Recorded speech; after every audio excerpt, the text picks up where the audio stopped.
안녕하십니까. H방송 뉴스 소스탑입니다. 오늘 방송은 야당의 김민석 의원이 계엄시 척결 대상에는 문재인, 이재명도 포함될 수도 있다라는 내용으로 뉴스 쇼스탑을 진행하도록 하겠습니다. 지금 현재 정당 민주주의가 사라졌지 않을까.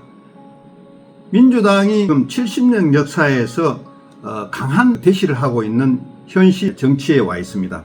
이재명 당이 된 민주당, 연임에 성공한 이재명 대표 85.4%로 득표를 받아갖고 압도적인 지지로 해서 대표에 올라와 있습니다. 민주당 역사상에 이러한 지도자가 김대중 정권 때도 없었다는 거죠. 그래서 이러다 보니까 강한 것은 부러지게 돼 있다는 그런 이야기를 할 수 있습니다. 그래서 야당이 너무 강해지면은 이거 휘어지는 게 아니고 부러지는 거 아닌가라는 생각을 할 수 있습니다.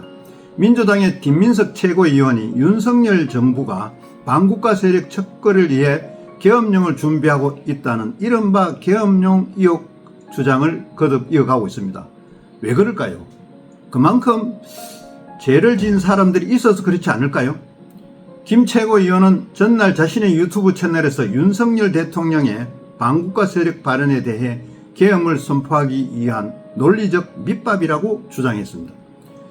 윤 대통령이 말한 반국가 세력은 허위선동과 가짜뉴스로 대한민국을 흔드는 세력이라며 종전선언을 추진한 문재인 전 대통령, 또 반일 감정을 선동한다는 이재명 대표, 김건희 여사에 대한 의혹을 제기하는 국민들이 모두 반국가 세력으로 척결될 수 있다고 주장했습니다.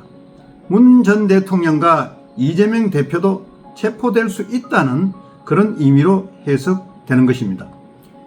이어 계엄이 선포돼도 민주당이 의석 과반인 국회가 해제를 요구할 수 있다는 여권 주장에 헌법엔 그렇게 나와 있지만 계엄법엔 현행범인 경우를 제외하고는 체포 또는 구금되지 아니한다고 나와 있다면서 현행범인 경우엔 체포될 수 있다고 주장했습니다. 이제 현행범이거나 현행범이 아니거나 국회의원들은 죄를 지으면 안 되겠죠. 또 정치인들은 죄를 지어서는 안 된다고 봅니다. 그래서 죄진 사람들이 있다면 지금 가슴이 두근두근 할 겁니다. 더불어서 박근혜 정부의 계엄 문건 관련자들도 무죄로 나왔다는 주장에 대해서는 조현천 당시 기무사령관의 직권남용 재판의 1심은 이제 진행 중이고 나머지 관련자 2심도 솜방망이 처벌이지만 2심의 유죄가 났다고 말했습니다. 그 유죄라는 건 가벼운 처벌이 났다고 이렇게 알아들으면 되겠습니다.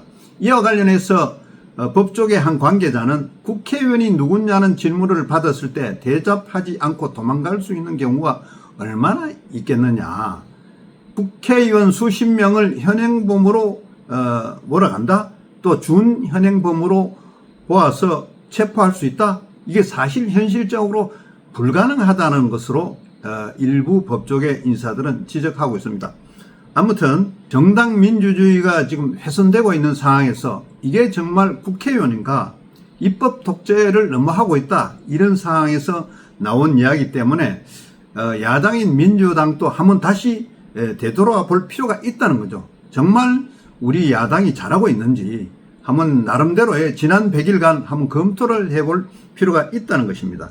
아무튼 계엄이라는 말이 나와서 지금 여러 군데 정치인들의 떨고 있는 그런 장면을 볼 수가 있겠구나라는 생각을 하면서 이 시간에는 야당 의원인 김민석 의원이 계엄시 척결 대상에는 문재인, 이재명도 포함될 수 있다고 한 이야기를 시청자 여러분들에게 전하면서 H방송 뉴스 소스탑을 마치도록 하겠습니다.